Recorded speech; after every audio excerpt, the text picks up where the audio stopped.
it's really a pleasure and honor to represent Kenya in this very important event.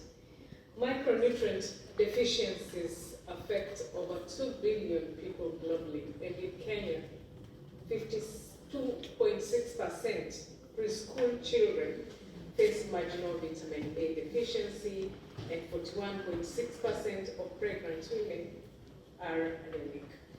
Therefore, zinc and iron deficiencies also remain prevalent as a public health concern.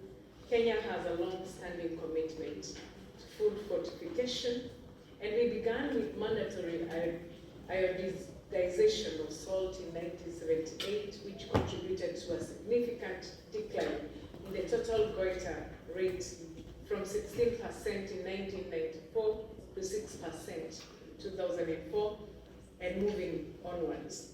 Today, 99% of the Kenyan household consume adequately iodized salt. In 2012, we mandated fortification of prepackaged maize and wheat flour and edible oils, and these foods are fortified with vitamin B complex, with vitamin A, zinc for the flours, and vitamins A, D, E, K for edible oils and fats.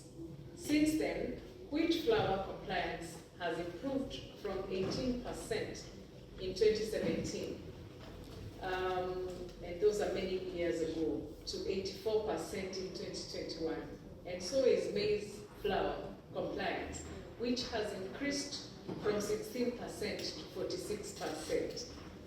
To expand, we are piloting the rice fortification, strengthening multi-sectoral coordination through the Kenya National Food Fortification Alliance, and building laboratory capacity for quality assurance at the National Public Health Laboratory. And equally with academia, we have our Jomo Kenyatta University of Agriculture and Technology. So this collaboration is assisting us in having a way forward to keep increasing these issues. And we recognize the challenges that have existed, sometimes such as outdated micronutrient data, limited funding, enforcement of gaps and barriers for small-scale millers.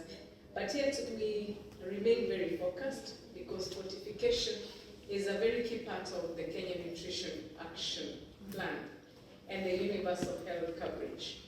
And nutrition for growth commitments, which is being advocated at the community level by over 107,831 community health promoters across our 47 county governments. And these are individuals who move from household to household. And their work is to identify some of these mishaps and gaps that we have in our communities and refer them possibly to formally skilled people who can be able to assist. Therefore, our community health promoters are playing a very, very key role. We equally have been able to map our primary care networks, the grouping of health facilities that are near us, so that we are able to also to distribute whatever commodities that we may have to the hard-to-reach areas. And the rolling out of the universal health coverage that we are having in our country. Again, primary health care is playing a very, very key role. And that is why Kenya has been able to really move steps. We urge the global and regional partners to support innovation, strengthen local industries, and expand partnerships to accelerate progress towards the global nutrition targets. We do not live as aliens, as countries, we must collaborate. SDG 17 talks about partnerships, and we must ride on that so that we achieve that which we looking forward to. Thank you, and I look forward for the continued collaboration. Thank you.